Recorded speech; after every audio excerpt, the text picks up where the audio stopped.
Masz już dość wojny USA z Iranem, w której jednego dnia słyszysz o końcu wojny, a następnego o jeszcze większych bombach? Nie jesteś sam. Prawda jest taka i nikt już nie chce tej wojny. Wszyscy robią teatr.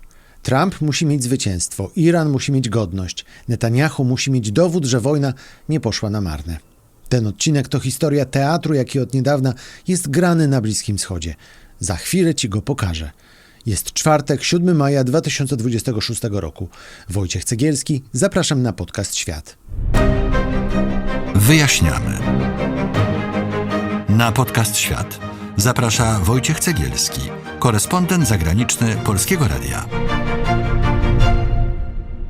Na stole leży właśnie 14-punktowy projekt memorandum. Ma zakończyć obecną fazę wojny i otworzyć 30 dni rozmów o 3 konkretach: irańskim programie atomowym, sankcjach i ocieśnienie Ormus.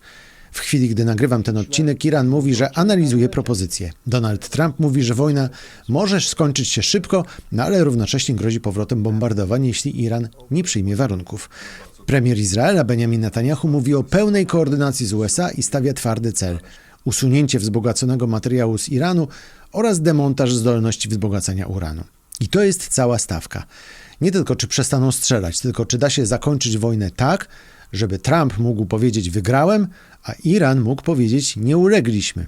No a Netanyahu nie musiał tłumaczyć swoim wyborcom, dlaczego wojna skończyła się bez pełnej kropki. Zacznijmy od komunikatów, bo one są dzisiaj najważniejsze, czyli od 3 wersji zwycięstwa. Stany Zjednoczone mówią: zrobiliśmy swoje, operacja Epicka Furia osiągnęła cele, siła zadziałała, Iran siedzi przy stole rozmów.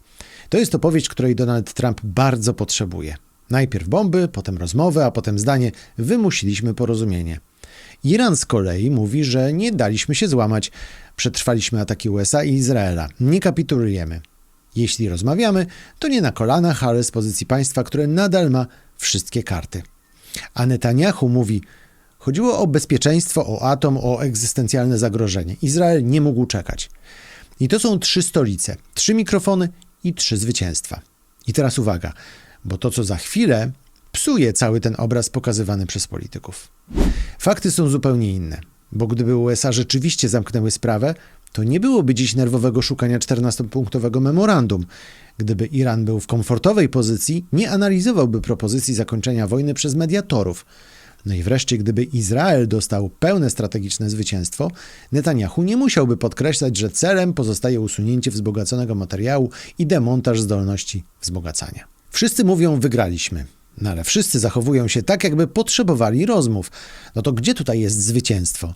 Skoro wygraliśmy, to zamykamy kramik i idziemy do domu. Ktoś idzie? Absolutnie nie. Dlatego najważniejsze teraz pytanie to o to, kto wyjdzie z tej wojny bez pokazania, że przegrał. Pierwszy bohater tej historii to oczywiście Donald Trump. Człowiek od wielkich słów, od presji, od zdania uderzyłem, więc ustąpili. No ale jego ruchy coraz częściej wyglądają jak szukanie wyjścia awaryjnego.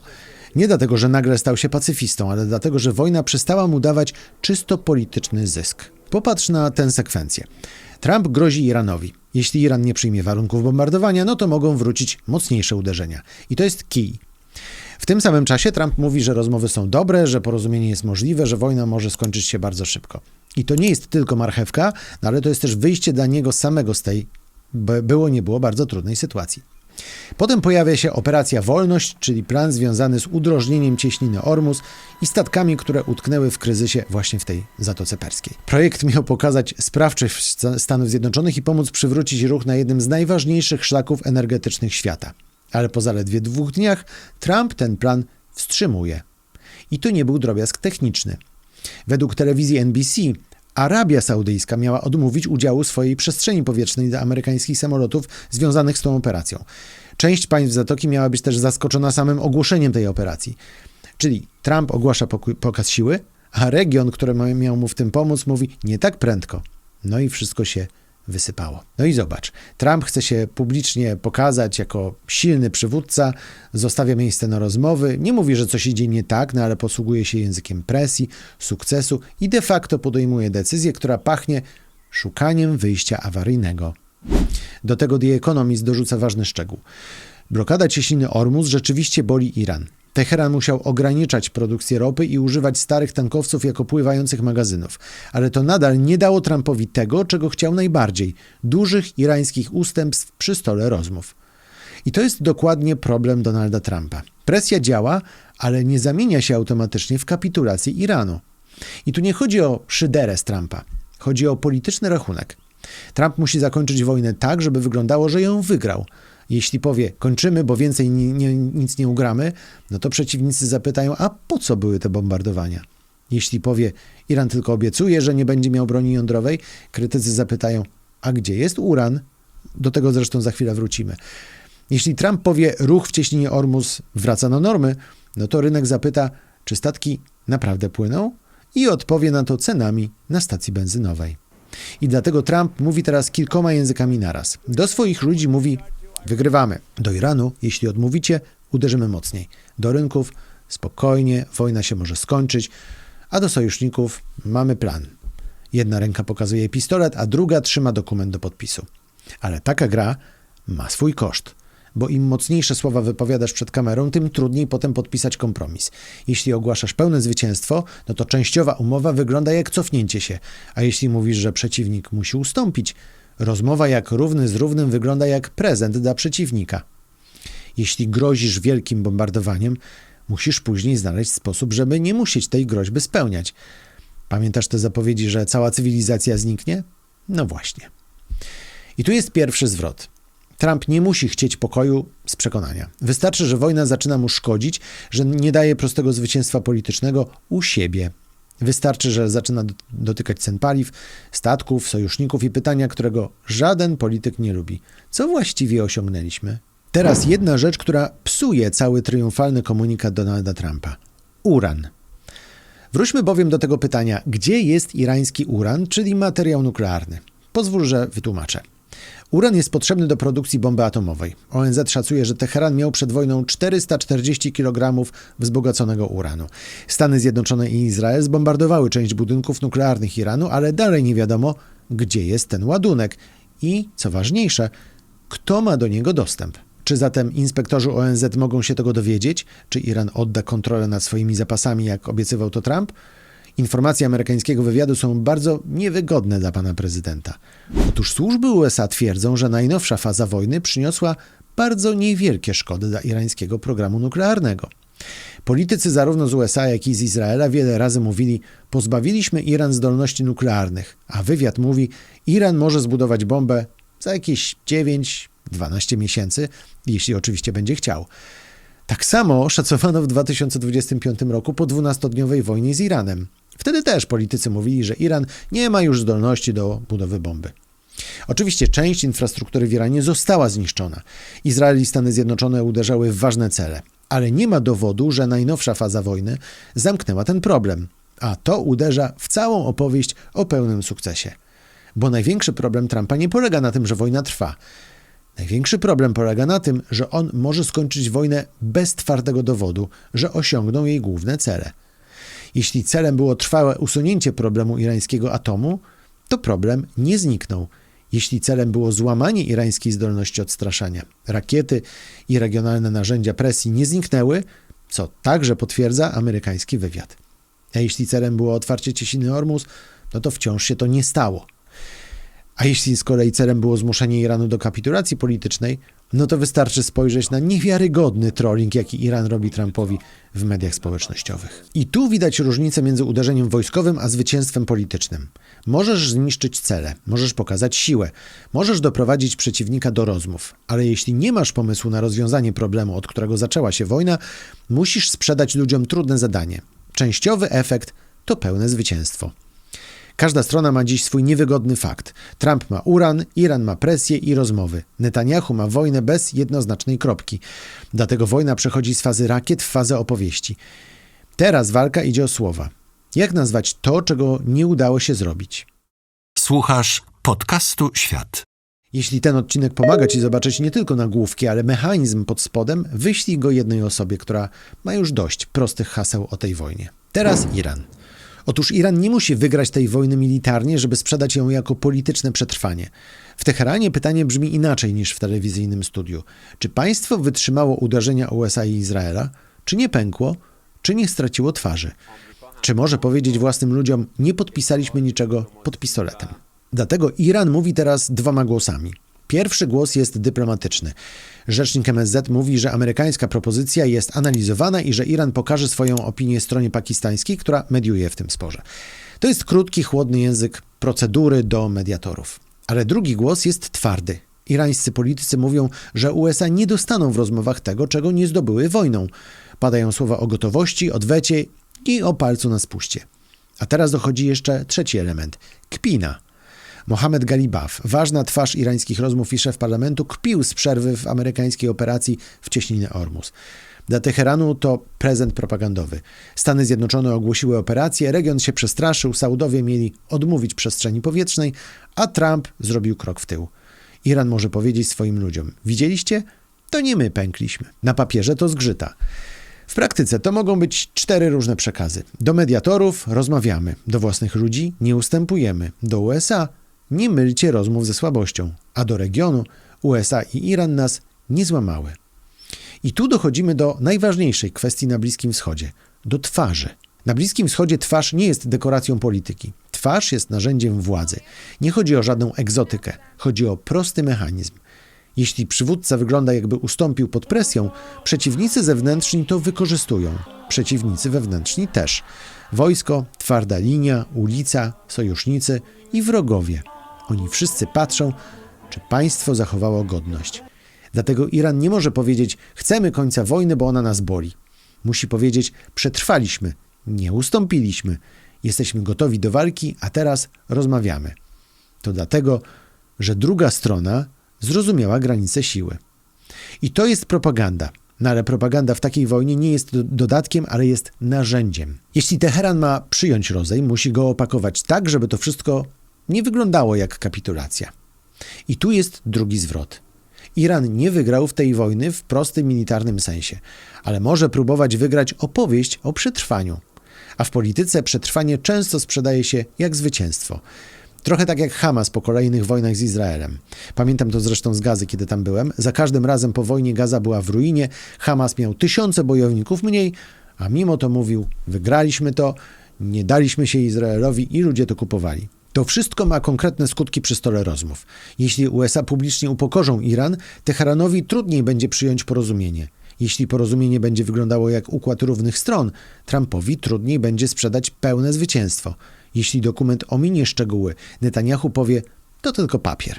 Wtedy wszyscy wracają do punktu wyjścia. Do wojny, które mają dość, ale której nie umieją zakończyć bez utraty twarzy. To teraz jeszcze ostatni, kto wie czy nie najważniejszy element tej układanki i tego całego teatru.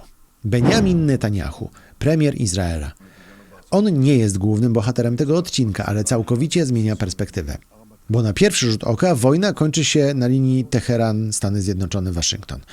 Trump rozmawia, Iran analizuje, mediatorzy pracują. Projekt memorandum leży na stole. Ale w tle jest Izrael. I Netanyahu może mieć największy problem z pokojem, który nie wygląda jak zwycięstwo. Uwaga, nie mówię, że Netanyahu naprawdę nie chce pokoju. Tego nie wiemy. Mówię coś precyzyjniejszego. Netanyahu mówi, że chodzi o atom i atom realnie jest problemem. Ale Netanyahu potrzebuje też dowodu, że ta wojna miała sens. Jeśli Izrael przez tygodnie prowadzi wojnę, jeśli obywatele słyszą o egzystencjalnym zagrożeniu, jeśli rząd mówi, że chodzi o bezpieczeństwo państwa, to potem trudno przyjąć umowę, która mówi: szczegóły ustalimy później. Wtedy wraca pytanie, skoro najważniejsze problemy zostają na stole, co osiągnęła ta wojna?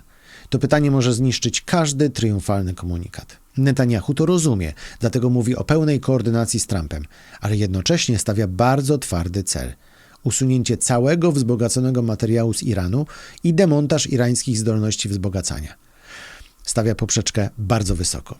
Wiesz dlaczego? Bo cała jego polityka opiera się na bezpieczeństwie. Uczynił z niej swoje hasło wyborcze, które działało przez 3 dekady. A teraz u schyłku swojej kariery ma swoje, być może, najważniejsze wybory. Jesienią. Na razie, według sondaży, je przegrywa. Jeśli wygra, to Izraelczycy być może zapomną mu błędy w Gazie i wszystko, co było wcześniej, i Netanyahu przejdzie do archiwum, do muzeum izraelskiego jako najwybitniejszy premier w historii. Jeśli przegra, to może odejść w niesławie i trafić nie do muzeum, a do więzienia. Dlatego to on gra teraz o najwyższą stawkę. I tu mamy kolejny zwrot. Netanjahu, mając presję wyborczą, może chcieć tę wojnę zamrozić, zamiast ją zakończyć. Tylko on chciałby, żeby nie było kropki. Bo jeśli porozumienie nie daje jasnej odpowiedzi na uran, inspekcję ONZ-u i zdolności wzbogacania, Netanjahu zawsze może powiedzieć, no to nie wystarczy i jechać dalej na swoim najbardziej skutecznym paliwie wyborczym. Jeśli Iran zachowuje zbyt dużo przestrzeni, Bibi może powiedzieć, Izrael nadal jest zagrożony. A jeśli Trump sprzedaje umowę jako sukces USA, Netanjahu może pilnować, żeby zwycięstwo nie było tylko amerykańskim nagłówkiem. Bo każdy ma własną publiczność. Trump ma wyborców i rynek. Iran ma własny system, twardą linię i region. Netanjahu ma izraelską opinię publiczną, koalicję, wojsko i pytanie o sens kosztów. I przede wszystkim jesienne wybory. I teraz finał. Jak wychodzi się z takiej wojny? Nie jednym zdaniem, jednym podpisem czy jedną konferencją. Wychodzi się przez podział zwycięstwa. Każda strona dostaje własną wersję. Trump dostaje coś takiego. Zbombardowałem, przycisnąłem ich, wymusiłem rozmowy, pokazałem siłę. Iran z kolei ma coś takiego. Przetrwaliśmy, nie daliśmy się złamać, nie klękamy, rozmawiamy jak równy z równym. Netanjahu dostaje z kolei zmusiliśmy świat, żeby potraktował irański atom serio, a warunki Izraela są na stole. Jeśli każda strona dostaje taki komunikat, to wojna rzeczywiście może przycichnąć. Ale pozostają najważniejsze pytania. Gdzie jest uran i kiedy otworzy się cieśnina Ormus? Dlatego patrzymy teraz na 4 rzeczy. Po pierwsze, czy Iran zgodzi się na realne ograniczenia programu atomowego. Nie na ładne zdanie, nie mechanizm, który ktoś może sprawdzić, kto wchodzi do ich budynków, kto kontroluje, gdzie jest materiał atomowy, czy ONZ ma uprawnienia do realnej weryfikacji. Po drugie, czy Ormus zostanie faktycznie odblokowana. Nie w komunikacie, na papierze, ale w ruchu statków, czyli w realu. Bo cieśnina Ormus to szlak, przez który normalnie przechodzi około 1/5 światowej ropy i skroplonego gazu. Jeśli tam rośnie ryzyko dla statków, no to rynki stają się nerwowe. I potem może dojść to wszystko do zwykłego człowieka przez ceny paliw, transportu, energii. Ale Ormus to także porty, tankowce, ubezpieczenia, drony i państwa zatoki, które nie chcą obudzić się rano z pożarem na terminalu naftowym. No bo przecież zaraz po tym, jak Stany Zjednoczone wstrzymały operację w cieśninie, Iran uderzył w port w Zjednoczonych Emiratach Arabskich. Iran gra też na pęknięciach wśród krajów Zatoki. To nie musiał być przypadek, że Iran uderzył właśnie w Emiraty. One mają swoją relację z Izraelem i coraz częściej kłócą się z Arabią Saudyjską. Dla Iranu to wygodny cel – uderzyć w państwo bliskie Izraelowi i wbić klin między Emiraty a Saudów, którzy po rozejmie bardziej boją się nowej fali ataków na własną infrastrukturę naftową. Zapamiętaj jedną rzecz. Ta wojna nie toczy się tylko między USA i Iranem. Ona przechodzi przez cały nerw Zatoki. Po trzecie zatem, patrzymy też, czy Trump będzie mówił więcej o zwycięstwie, czy więcej o bombach. Jeśli słowo bombardowanie wróci na pierwszy plan, porozumienie się kruszy albo Trump podbija presję na ostatniej prostej. I po czwarte, co zrobi Netanjahu? Czy zaakceptuje to ramowe porozumienie, czy będzie to podważał? Czy powie, że cel został osiągnięty, a może nie został osiągnięty? Czy będzie naciskał na twardsze warunki? To może być test ważniejszy niż sam podpis. Końcowa odpowiedź brzmi tak. Ta wojna może skończyć się nie dlatego, że strony sobie zaufały. Może skończyć się dlatego, że każda strona ma dość kosztów, ale żadna nie może wyglądać na przegraną. Trump potrzebuje zwycięstwa. Iran potrzebuje godności. Netanjahu potrzebuje dowodu sensu wojny. A zwykli ludzie potrzebują czegoś prostszego. Żeby rakiety przestały latać, statki zaczęły płynąć, ceny nie oszalały i żeby politycy nie udawali, że jeden naród albo jeden dokument zamyka problem. To jest najuczciwszy opis tej sytuacji w tej chwili. Nie pełny pokój, nie pełne zwycięstwo, raczej próba znalezienia wyjścia, które każdy nazwie po swojemu. Wróćmy teraz do początku. Masz dość tej wojny? Oni też. Ale nikt nie może powiedzieć kończymy, bo wojna nas boli. No bo wtedy od razu padnie pytanie, czyli przegraliście? Dlatego ta faza jest bardzo niebezpieczna, bo teraz trzeba zamienić rakiety w dokument. Dokument w kontrolę. Kontrolę w zaufanie. No a zaufania między tymi stronami prawie nie ma. Dlatego nawet jeśli to memorandum, które leży teraz na stole, będzie blisko zielonego światła, trwały pokój może być bardzo daleko, bo samo porozumienie ramowe nie musi od razu odblokować ropy, gazu i statków. Firmy będą patrzeć nie tylko na podpis, ale też na ryzyko, że za tydzień rozmowy się nie rozsypią. Bo w tej wojnie papier może zatrzymać ogień, ale statki ruszą dopiero wtedy, gdy kapitanowie, ubezpieczyciele i państwa Zatoki uwierzą, że to nie jest kolejny rozejm przed kolejną salwą. Jeśli się uda, Każda strona ogłosi własne zwycięstwo i strzelanina przycichnie. Ale jeśli się nie uda, no to każdy powie, że ta druga strona zmarnowała szansę. I wtedy wojna pozorów może znowu stać się zwykłą wojną. A teraz pytanie do ciebie. Czy lepszy twoim zdaniem jest pokój, który pozwala wszystkim udawać zwycięstwo, czy wojna prowadzona po to, żeby nikt nie wyglądał na przegranego, prowadzona na siłę? Napisz w komentarzu jedno słowo. Pokój czy wojna? A jeśli chcesz lepiej zrozumieć, dlaczego cieśnina Ormus i irański program atomowy wracają w światowej polityce jak bumerang, zostawiam ci teraz jeden z naszych odcinków, w którym to tłumaczę. Link znajdziesz na górze ekranu. To był podcast Świat, najlepsze miejsce w polskim internecie, gdzie pokazujemy świat, geopolitykę i to, czego nie zobaczysz w mediach. Jeśli takie odcinki pomagają ci zrozumieć świat, subskrybuj i powiedz o nas swoim znajomym. Jesteśmy też na Instagramie, TikToku i Facebooku. Tam wrzucamy szybkie newsy i aktualizacje. Wojciech Cegielski, dziękuję za uwagę i do zobaczenia. To był podcast Świat. Do usłyszenia w kolejnym odcinku.